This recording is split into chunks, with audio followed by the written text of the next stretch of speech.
what's the vibe like before you enter the stadium with Novak? Like, what's the setup? Like, are you guys just sitting there waiting before they get to the court? Like, you stand next to each other? Like, what's the scenario?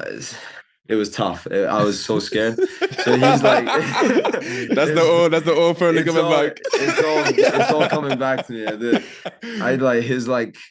I don't want to sound like weird, but he's got like so much aura about him.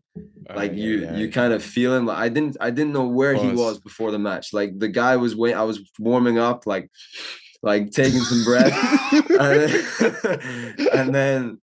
and then you have like the guy. He's ready to say, "Hey, we're gonna go," and then he's already telling me that like we're on Novak's time. Like we're going No when way. Djokovic. Yeah. Like he told me like we're gonna wait for him. That's what he said. Like we'll wait for him.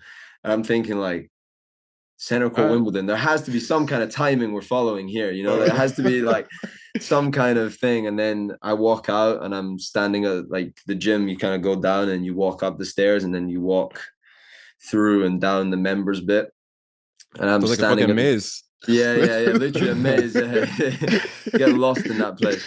And then I'm standing at the top, and then I like the doors below open, and then Novak's there, and like he sees me waiting at the top, and then he's still doing his stuff, like his bands, like his, and I think it's all because I mean he knows that I'm super nervous, and he's making me stand there. Like I've kind of started to cool down a little bit, adrenaline's kind of rising, and he's at the bottom, like bouncing about, like with his team, like doing exercises. And then when he wanted to go, like obviously he wasn't taking the piss, like he was still kind of within kind of 5 minutes of when we're supposed to go on. But it's definitely a tactic, like making me wait. And then it's like how they did the Rafa thing and the break exactly and jumping around. Yeah, I think it's definitely made me scared, and I was just watching on TV. Yeah, I know. He hears the background music in real life. He hears the music around him. Yeah,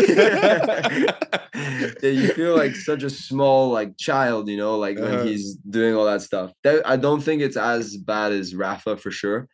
But then like when I'm walking first, and like he's walking behind me, and I don't know, you just feel it. It just feels like bigger. And then actually like when I walked on court, like I actually settled down a little bit, because honestly I felt like, all right, there's no getting out of it now, you know, like that was kind of where my mind was at, because I was nervous the night before. I didn't sleep, like because I just didn't want to get smoked. And in my head I was thinking like what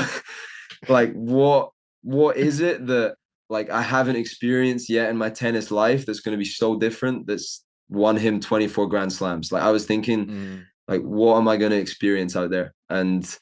But he makes you play, you know, he lets you play, which is good. Like he gives you some rhythm. He's just better at it than everyone else. Like he makes the court feel like this small, and he's just, obviously I think I got him on a windy day, which was good for me. Like he's never been like he does, you know that thing in Shanghai when he's going, hey, you know that, yeah, he was doing some of that because like the ball's moving. And but no, I mean he's incredible. I mean the way he moves, his timing is ridiculous. Yeah. Do you find yourself distracted like watching him while playing him?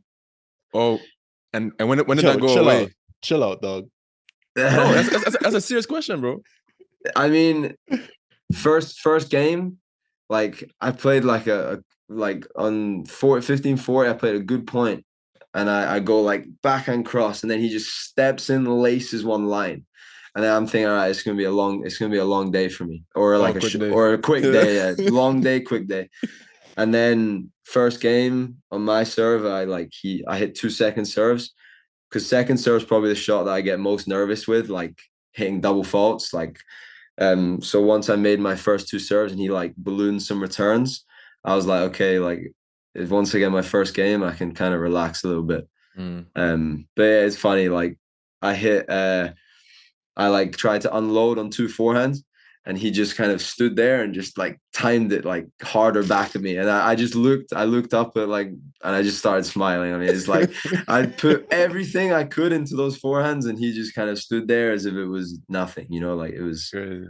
I mean, you know how you described that he kind of lets you play a little bit. So Kovacevic, we had him on last year in Champagne, and he played him.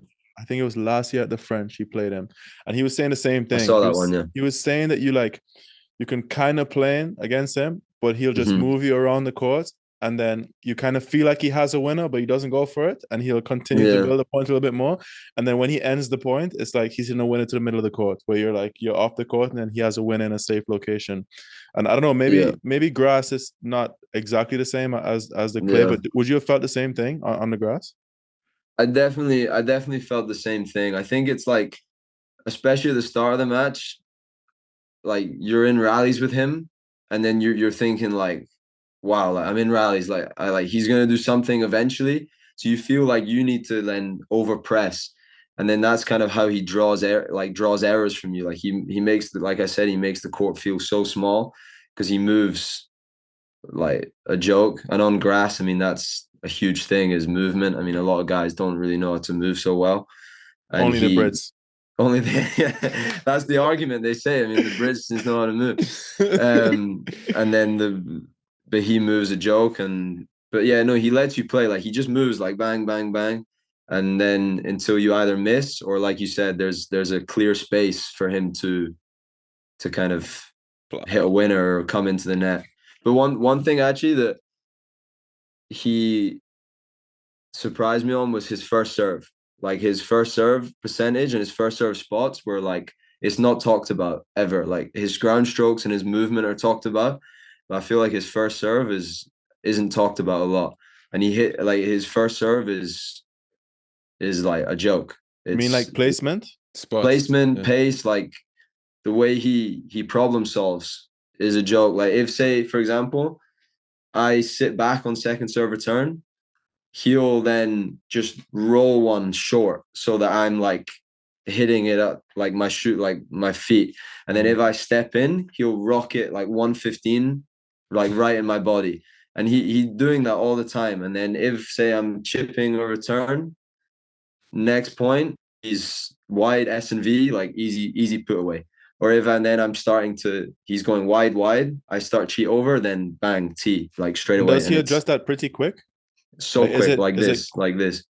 Yeah. So if he sees on one time you're gonna chip a forehand, the next one he's going right away. Like, 100%. Like I like Devin, Juan, like the people watching, they could see it more than me, but like they see like the adjustments that he makes are constant. Like he's always looking for solutions. And that's kind of why it's like you feel like, okay, I've smoked a forehand return, I'm hitting my forehand a joke, and then he goes bang body, and then you're like, damn, like where'd that come from? You know, he's just going wide. Yeah, you can't really build momentum. He's just mixing it up. He's making it so difficult every time. I feel like so much for watching this clip. The link for the full episode will be down below. Don't forget to like and subscribe so you don't miss any of our upcoming episodes.